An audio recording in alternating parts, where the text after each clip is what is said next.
พอเดือน6เอาไม้6ข้ามก็เตรียมตูแล้วมันนี่ลงฟ้อนเดือนดอกมันป่าทุกเดือน6ทุกเดือน6ลงนาทุกปีลงยาม ลงนายามลงนาเดือน6เดือน6ของเขาเอาไม้6ข้ามก็เฮ็ดไปตั้งโคมตั้งขายเฮ็ดตู้แล้วก็ป้อนกะลำแล้วบัด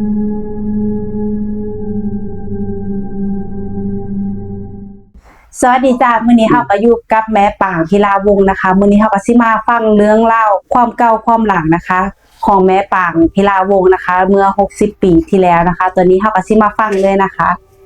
เรื่องราวจะเป็นยังไงก่อนเรื่องของยายทุงอดีตเราทุกข์ยากทุกข์ทนชีวิตเราทุกข์ยากด่านเริ่มต้นเพิ่นก็เอาแต่งงานเอากันเนาะกับผัวหั่นเอาผัวให้น้องคายแล้ววันนี้รถมากหักแล้วบ่ผัวแล้วว่าไปเฮาเมื่อยามหน้าเฮาหนองคาย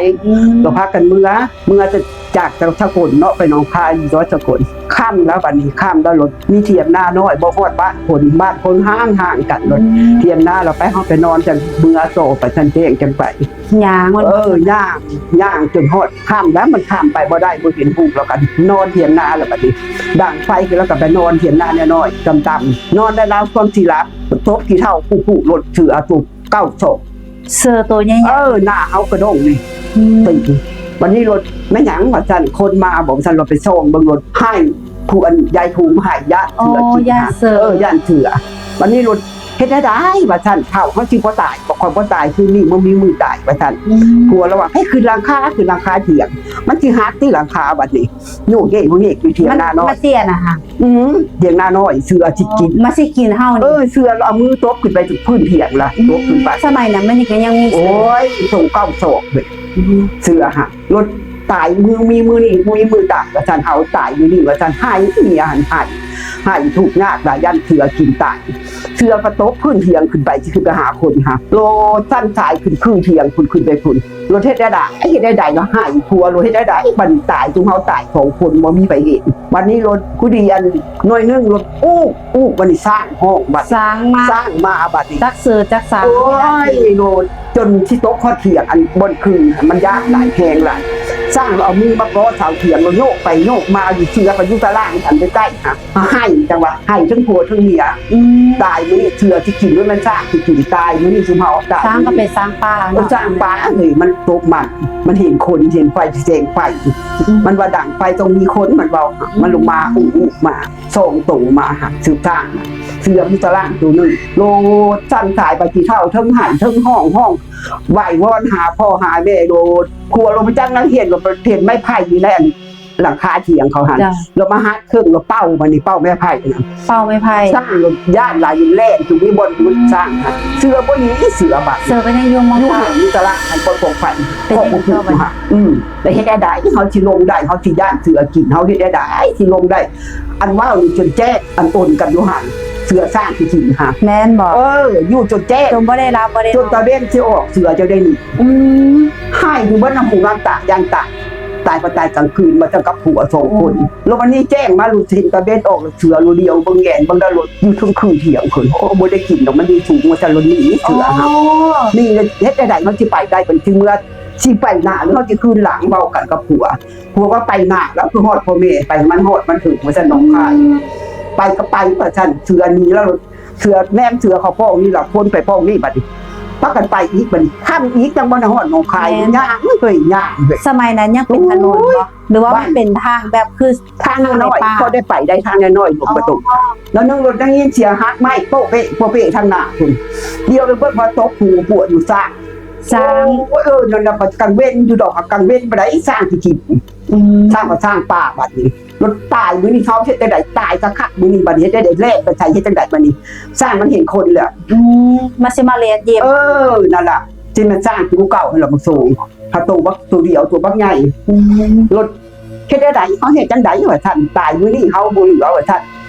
เมื่อคืนนี้บ่ได้นอนแล้วเพิ่นจะกังเว้นสิเอาอีกบัดนี้เฮ็ดได้ว่าท่านปรึกษากันเดียวเห็นเงินไผล่ะเงินห้างสูงรถถ้ากันแล่นสร้างดูนี่แล่นรถมาทางนี้ขึ้นเฮือนบัดนี้ขึ้นสูงเฮือนห้างเขาสูงแต่ว่าบ่มีคนเพราะบ่มีคนขึ้นไปอยู่เฮือนห้างสูงสร้างบ่ว่ามาเห็นแล่นขึ้นเฮือนเขามันก็ ป่วยหน้าน้ำกันบนสร้างก็ได้โอ้ยจนขี้เตะเงียย่านหลายตัวกันเมียนั่นเล่นขึ้นเฮือนห้างอันน่ะมึงมีคนตีนบ้านเขาไปเบิดมือเบิดคืนยังฮอดบ้านนึงมันมึงมีบ้านคนแต่กี้อดีต มันไกลๆได้เนาะ โอ้ยหนองคายนมจิบาฮอดง่าย5 มื้อจะเดินทางก่อน5 มื้อทางคืนจะได้ฮอดอันหนองคายน่ะไปโลดไปย่านไหลควรมีผีพ่ายจุดไข่หัวโกนหัวผมบ่มีหัวหันไข่หัวอุย่านไหลด้านเสือด้านสร้างกินฮะมันได้กี่ลงเสือป่าช้างเคยเนาะ ดงเสือป่า โอ้ สาง เสือกันบ่อยากสร้างกระดิ่งจักเสือจักเสือน่ะที่กินหัว ใต้ตะเกียงไหมบอกยามกลางคืนใต้ตะเกียงยาง ตะเกียงย่างกันขึ้นก็ใต้ตะเกียงอันตะกี้ผัดมีตะเกียงก็พันลมพัดจะกระมอดซะถึงย่างแล้วบัดนี้มันกาบอันนั้นแล้วก็ไปนอนเด้อเถียงให้เถียงนาเถียงดีใจสู่เถียงให้เถียงนาถ้าสร้างเสือเพราะมึนอยู่บัดนี้อันสร้างก็พกไม้พวกพี่ๆอยู่ฮักไม้อันรอถ้ากินคนน่ะก็ขู่คนน่ะ โอ้โห โลดเพื่อไปฮอดพ่อฮอดแม่จนขาดหัวโกนหัวโผล่เบิดญาติไหลพ่อแม่เอ้ยแหกโกรธพ่อแม่บ่ตายจังยานสร้างเสือจริงๆเป็นได้ใดจังว่าจริงๆแล้วว่าอดีตให้ฟังโลห้าอยู่จันพ่อแม่ก็ได้ญาติลูกตายค่ะ น่าลูกตาย ลูกใกล้แม่ผู้อนุชายแม่ มาแต่งงานกันอยู่บ้านทางงาม บ้านทางงานบ่ได้เต้นเอากันโลดแต่คนตะกี้มันถูกยากมาฆ่ามาขายเอากันโลดบ่ได้เต้น ก็เลยยังพาลูกสะใภ้นี่ไปหา แม่กับพาเมื่อหาพ่อหาแม่ไปยามขึ้นฮอดบ้าน2 ปี 3 ปีเลยทางงานเดี๋ยวรถไปพากันเมืองปัญญางเอาบ่มีรถมีเรือยากเอาทางกันลัดไปแล้วผู้นิยมตื่นให้ละไปละออกมานั่นเข้าบ้านนี้ไปละบ้านกับบ้านทางห้างบัดนี้ไปเบิดมือเบิดคืนบ่เห็นบ้านนึง แม่นบอก นั่นก็ได้ทายจะบ้างกะที่ไปทายจะบ้างได้ไผเอานั่น เสื้อผ้ากันยังใส่คือคู่มือนี่ โอ้ย ตะกี้ ชุดเสื้อดำเสื้อบักดำแขนยาวค่ะ อ๋อ ไม่ยิงกับเสื้อดำแขนสั้นดำเฮาดำค่ะ อ๋อผ่าน ผ้าขาวจ้าแล้วก็ย่อมดำ ผ้าพังข้าม ย่อมบอกกระโหลกย่อมขางนะไอ้กินมีบอกกระโหลกปิดๆแล้วไปย่อมนุ่งอันนั่นแหละหัวกระดิ่งหัวนุ่งแขนยาวได้นุ่งแขนสั้นแต่พากันมือหันประเทศพาดบ้ากับบกหัวเลยย่างเนื้อหันทุก ทุกแห้ง กินข้าวประจำประเดชกับพากันทายเอาข้าวก็ดีจำประเดชฝากประเดชไปกินน้ำทางย่างค่ะบ่เมื่อผลก็ฮอดพ่อแม่ก็พาผัวเมื่อชีวิตก็บ่ตายจังยังยายทุ่มอ่ะนะแต่จังมาจบหรือจังมาเว้าเรื่องผีฟ้าอ่ะ แม่นบอกพี่ฟ้านี่จังใดต่อแล้วจั มั ง นบ่ยาวผีฟ้าเดี๋ยวมาแล้วบัดนี้มาแต่บ้านผัวได้บัดนี้ จ้า มาบัดนี้เขาบ่มาทางเก่ามันไปทางใหม่ยัดข้างเสือกิน จ้า ไปทางบ้านมีบ้านคนบ้านอย่างที่จะทนเลาะน้ำโขงเลาะอย่างคุณมาผีจัดเขาบึงการเขาทางงามที่ลัดมาทางที่ตะกี้ลัดไปทางนี้ลัดไปทางป่าดงดิบนี่ แม่นบอก บัดนี้รถมาแล้วรถไข่ผัวเศร้าได้บัดนี้ผัวหัวโผเศร้าเมียไข่บัดนี้ไข่ไปไข่มาแล้วจันเมียตายเหตุได้ตะกี้พันมีหมอดูหมออันนั้นไปเบิ่งดวงเบิ่งอย่างรถว่า นางผีฟ้าจะมาอยู่น้ำ สมัยตะกี้บ่มี นางฟ้าสมัยตะกี้มีผีฟ้าผีฟ้านี่ลำค่ะพ่อนค่ะเดือน6มากับโรงเรียนลำต้อนแล้วลำแล้วบัดนี้รถเอาใครเมียผู้ขาเช้าคันเช้าเราจะเอามาอยู่น้ำนางฟ้านางเทนก็ได้ สิมานำน้ำคงน้ำโขงนี่บอกยางลัดคงลัดโขงมาจังซี่นะไปปะเลาะน้ำโขงมาบึงกันนี่เลาะลัดเข้ามาที่ทางบ้านทางงามทางสะพุนผีจังหวัดสะ ก็ พุน ที่เห็นคือต้องตาต้องใจเนาะอยากมาอยู่นำ ฮะละเพิ่นเห็นอยู่เทิงฟ้าพุ่นน่ะ อ๋อ เป็นสายนิ่งสายแน่นกันผีฟ้าน่ะ แม่นบอก เพิ่นมาอยู่น้ำเพิ่นก็บ่ได้ว่าอื่นได้เป็นน้องเป็นแม่เอาเป็นแม่ เอาเป็นแม่ แม่นางผีฟ้าเพิ่นยังมาอยู่น้ำเพิ่นฮอดเดือนโมงมาเพิ่นให้ลงเลี้ยงป้อนล่ำเพิ่นมักแล้วนั่น จ้ะ ผีฟ้าฮะไปเจ็บไปเป็นน่ะไปปัวเศร้าไปป่วยไปเป็นนะไปเป็นอย่างก็ไปถามกูจัก จ้ะ อันผีนางฟ้าน่ะลงมาอยู่น้ำบ่ลากเอาไปได้ใดก็ให้ดีให้เช้าเมียผู้ขาหลุดเช้าเช้าคือกระทันหันคือเห็ดนี่คืออันเห็ดเอา คือเอ็ดเอา เห็ดคันกระย่องไปแล้วก็เห็ดคันหาคือหันกระหักเอาคนมาอยู่แล้วนางฟ้านางเอ็นนะพอเดือน6เอาไม้6ค่ำก็เตรียมตัวแล้วมันนี่ลงฟ้อนเดือนดอกมันป่า ทุกเดือน6 ทุกเดือน6ลงนา ทุกปีทุก ลงยาม ลงนาเดือน6เดือน6เดือน6ของเขาเอาไม้6ค่ำก็ เฮ็ดไปตั้งโคมตั้งขายเฮ็ดตู้แล้วก็ป้อนกะลำแล้วบัดนี้ อ๋อ เขา ต้องเอ็ดตูบนำแม่นบ่ ตู้คือหมอลำหมู่เฮ็ดตู้ อ๋อ ได้ชีวิตแล้วตั้งอันนั้นพาเข้าอันบ่ายนะแล้ว จ้ะ เอาคันบักเบงใส่แล้วคันหาเชิญคนลงมาแล้วบัดนี้เชิญนางผีฟ้าลงมา มีคนไปซุ่มแซวบ่ตอนที่ว่าเฮ็ดพิธี จักเด็กน้อยผู้ใหญ่จักผู้ใจไปถามนังเพราะว่าเบิดบ้านไปหุ่มกันอยู่ อืม มี3-4คนผีฟ้าเตรียมเข้าหั่น ไปร่วมโตกัน เออ มองเดียว ม่วงเดียวมือนั่นค่ะให้บ้านให้เมืองก็เรียกกันว่าหุ่มปึ๊ดหุ่มฟังหุ่มเบิ่งหุ่มถาม จ้ะ ผู้ที่ถามดังกัถามเป็นเจ็บเป็นอะไรก็ดี ทำอย่างมากนี่คือเบิด ตอกเบิดถือเบิดขอให้เจ้ามาถาม แม่นบ่ เฮ็ดคันหาแม่นางผีฟ้าขอถามแหน่ผู้นั้นเป็นจังซี่ผู้นี้เป็นจังซั่นที่เศร้าอยู่บ่รู้มันอีหยังเฮ็ดหยังทำบอกถือเบิดเลย บอกคือเบิดผู้นั้นผู้นี้เป็นแนวใด ผู้นั้นเป็นจังซั่นอันนี้เฮ็ดอันที่เด้ออันนั้นจังซี่ผู้ลางคนก็เป็นจังซี่บ่เศร้าตายแน่นอนโดนทั้งหมดที่ตายเพราะพ่อเดือนตายอีหลี อ๋อจริง เก่ง แม่นป่านนั้น เอาคนเป็นนางฟ้านางแขนเพิ่นใช้ชีวิตของคนเพิ่นกูจักเบิด จ้ะ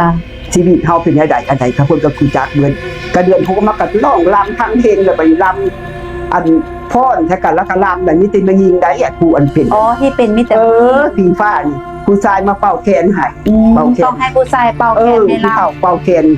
เป่าอันคู่ไผคู่มัน จ้ะ 3คู่3มันยิง3คนมีผู้เป่าแคน3คู่ แล้วก็ฟ้อนแล้วก็รำแบบอันนี้เพิ่นเข้ามาเทียมเพิ่นอยากฟ้อนอยากรำเพิ่นเดินปุ๊บก็ไปปุ๊บคำ อ๋อสมัยนั้นยังมีไฟฟ้าบ่ บ่สิมีหยังที่เกี่ยงเกาะก็จะ อ๋อตะเกียงก็ กระบอก อ๋อ ใต้กระบอก เป็นเพื่อนสมัยตะกี้เลยเนาะเพื่อนยกสูง นั่นล่ะใต้กระบอกเคลียร์ใส่เฮ็ดโฮงมันเอานั่นจะเคลียร์ใส่ จ้ะ บางคนก็เอาตะเกียงเกาะผู้มีเงินซื้อน้ำมันกัดผู้บ่มีก็กระบอก กระบอง เล่มซ้ำนี่เคลียร์ออกมันสิหมดไปเคลียร์ไปแล้วก็ชุดแล้วเล่มไม้น่ะ จ้ะ ไปเช็ดตู้แล้วก็พากันป้อนกันลั่นเพราะว่าเบิดบ้านคนมื้อนั้นล่ะไปห้อยดอกมันป่าซอยเพิ่นเฮ็ดหยังก็เฮ็ดคล้องคอเกี่ยวหัว มันหอมเลยเนาะดอกมันป่า มันก็หอมเดือน6ดอกหอยไม้6ความหอมดอกมันป่าให้เพิ่นมักนะเพิ่นมักหอมเพิ่นว่าดอกอื่นบ่มักดอกมันป่า ต้องดอกมันป่าอย่างเดียว นั่นล่ะผีฟ้านางฟ้าเพิ่นน่ะ เฮาเอิ้นผีฟ้าอันนั้นเพิ่นนางฟ้าเพิ่นเว้านางฟ้านางเขนลงมาอยู่นำ ถ้าภาษาผู้ไทยเฮาก็จะฮ้องผีไทยเนาะ นั่นล่ะเดียวกันหั่นล่ะ จ้ะ มาเอิ้นคนละอย่างผีไทยผีฟ้าเดียวกันหั่นล่ะ จ้ะ ก็ยายชุนเจนะหาปมันก็เป็นซั่นเรื่องราวมันบ่สบายแล้วเฮ็ดได้ก็บ่เศร้าเฮ็ดได้ก็บ่เศร้าก็เลยหับเอา จ้ะ ชีวิตของยายชุนนั่นตายซะจังแล้ว อ๋อ โศกโศนลำบาก นั่นบ่ ชีวิตตายแล้ว มาผีฟ้าต่อมาได้4-5 ปีแล้วก็ตาย แล้วบ่รับขันบ่เป็นจริง บ่รับก็แม่นบ่รับก็แม่นรับเขาอยู่แต่ว่าหัก ร่างกายเฮา เพิ่นสิเอาเพิ่นว่าเพิ่นสิเอาไปรับอยู่เมืองฟ้า อ๋อ เมืองเทพ ถ้าผู้ใดได้รับคือขัน ได้รับแล้วหัก จ้ะ ต่อมากับผู้หนึงก็ตายผู้มาบูเดียวนํกัน เพราะว่าเพิ่นจะเอาไปขึ้นเมืองลำอยู่เมืองฟ้าเมืองเทพเพิ่นว่า จ้ะ เพิ่นว่าเอาผู้นี้ล่ะประหาได้ผู้นี้ไปแล้วก็บ่มาเข้าไปเลยเพราะว่าบ่เอาเลยบัดนี้เอาต้องการแต่ผู้นี้เราลำหมวดว่าซั่นเราป้อนน้ำ สมัยตะกี้นี่แม่นผู้ใดก็ซื้อเรื่องนี้เด้ ไว้ว่าวให้ไผฟังเขาเชื่อเรื่อยๆน้อยเชื่อเบิดว่าง่ายๆคนเชื่อถือผีฟ้า สมัยตะกี้นี่มีโรงพยาบาลบ่ ไว้สะกดบ้องเดียว สกลมองเดียว สะกดก็ยังบ่อยากรักจำหัน คือป่วยคืออย่างนี้ก็คือต้องรักษากับผีฟ้า ผีฟ้าแล้วกันอย่าหักไม้ผลไปให้กินไก่ก็ได้อีหยังก็ได้กินบ่เศร้าก็คือตายไข่มักไม้ จ้ะเขาว่าใครมากมายเนาะตะกี้ ผลแล้วก็เอาไปกินกับผีฟ้า ผีฟ้ารักษา รักษาตั้งคายเพิ่นก็ไปรักษาแล้วก็เป้าก็ยังให้ที่ได้ก็เฮ็ดก็เช้าบางคนก็ดี สมัยตะกี้ตั้งค่ายจังได๋ หัวคายคือกันหาคือกันหาเงินบาทนึง อ๋อ เงินบาทเรียนเฮาเป็นอย่าง แม่นบ่ เรียนปักใหญ่นี่ จ้ะ เงินเท แล้วก็แต่งขันห้า ใจคันหาฮะ เพิ่นก็สิมาล่ำเลยแม่นบ่ เขาก็มาลังมาเทียมมาว่าวแล้วมัน อ๋อ เป็นนั่นนั่นเด้อเป็นนั่นนี่เด้อที่เศร้าอยู่จังซั่นจังซี่เด้อ ไปรักษาทางนั้น รักษาทางงานนั่นล่ะให้ไปหาหมอจังซั่นจังซี่เพิ่นบอกให้หากูลางคนก็เพิ่นรักษาแล้วก็เศร้า จ้ะ จังซั่นล่ะผีฟ้าตะกี้ก็ได้เอาทานไปทานหนัง แล้วการผีฟ้าผีหยังคือมื้อนี้มันบ่มีแล้วแม่นบ่ โอ้ยบ่มีแล้ว บ่ค่อยมีผู้ใด โอ้ยบ่ได้ยินใครว่าผีฟ้าผีข่อยอีหยังบ่มีบ่ได้ยิน แล้วก็คู่มือนี่กับอดีตนี่มันแตกต่างกันหลาย โอ้ย เนาะ ป้ากระดิก แม่นบอก ตะกี้น่ะตำข้าวตัดน้ำไปเอาปืนหาบปืนมาดังไปเอาป้าถุนน้ำก็ไปตักกับน้ำสร้างถุนหาบมา ทุกแห่งบ่เป็น โอ้ยตำข้าวนมไปชีวัฒบาลตื่นจะตีสามขุน ตื่นพากันตื่นแต่ตีสาม มันหนึ่งเข่าหนึ่งเข่าแล้วก็เอาลูกหนึ่งเข่าเอาลูกไปตำเข่าจนมันหนึ่งเข่าไปที่เจ๊ค่ะ จ้ะ เพื่อตำได้จนเจ๊มาหนึ่งเข่า อืม ประจำนะฮะ ประจำ จนว่า เพื่อนต้องพูดขึ้นมา ตามเขาเพราะว่าจะเอาไปนึกว่าไอ้มีโรคสีลูกคือ บ่ บ่ มี มี แล้ เนาะ วที่นี่อย่างเราบ่เคยเห็นอย่างเดียวลูกทีเป็นได้จะโทรทัศน์กันยังบ่มีเลย โทรทัศน์สมัยนี้โทรทัศน์ใหม่นี่ค่ะเป็นทรงใดทรงนี้เบอายุจักปี อันยายนี่เป็นชาว16 ปี 16 ปีจะมีโทรทัศน์ มีโทรทัศน์ เป็นจอขาวดำ เบิดบ้านมีเครื่องเดียวเรามีเงิน อ๋อ ดูแลมาก็หุ่นเป็นเงินเราไป ไป เบิ่ง หุ้มไป มันเหลือเพื่อนพัฒยินกะละ ไปลากเพื่อนให้เบิ่งบ่ เพิ่นบ่ให้เบิ่งเพิ่นให้มึงกะละ อ๋อ ได้ฟังเสียงก็ ฟั เอา งเสียงก็เอา สมัยก่อนมีโทรทัศน์มีถามนี่ได้เบมันยังมีวิทยุก่อนหรือว่า ที่เหลือมาก่อนโทรทัศน์มาก่อนเครื่องตัดใหญ่ช่ำกี่เครื่องค่ะ จ้า ที่ทานินวิทยุมาก็จังโทรทัศน์มา พีไทยพีแทนนี่ก็คือแบบว่าบ่มีในยุคปัจจุบันแล้ว บ่มีแล้วเดี๋ยวนี้หาบ่เห็นแล้วบ่มีแล้ว จ้าเมื่อนี้ก็เป็นจังไดจ้าเมื่อนี้ก็มาฟังเรื่องพีไทยพีแทนหรือว่าชีฟ้าบ้านเฮานะคะกับแม่ป่านะคะ ผู้ชมที่ฟังนํกันหันมีความรู้สึกจังไดก็อยากให้ติดตามคลิปต่อไปว่าไซฮาซิมาเบิ่งคลิปฮาซิมาเอ็ดคลิปอีหยังเกี่ยวกับผู้เฒ่าหรือว่าไทยบ้านเฮาแต่ความเซิร์ชสมัยนั้นจะเป็นพีไทยพีแทนนะเบะจะ ว้าย จะรักษาแทน อดีตแทนั่นล่ะ นจะเข้ารักษาแทนหมอแต่บ่ แทนหมออยู่ไกลถ้าฝุ่น จะบ่ค่อยนิยมที่จะไปรักษาในโรงพยาบาลจะเป็นรักษาทาง นั่นแหละ ทางไสยศาสตร์มากกว่าจะเป็นทางงานวิทยาศาสตร์ทางคู่มือนี้เมื่อนี้ก็ขอบคุณแม่ปางหลาย ๆ ที่มาเว้าหรือว่ามาให้ความรู้เกี่ยวกับลูกหลานเกี่ยวกับผีฟ้านะเมื่อนี้ก็ขอขอบคุณแม่ปางหลาย ๆ สวัสดีค่ะ ขอบใจ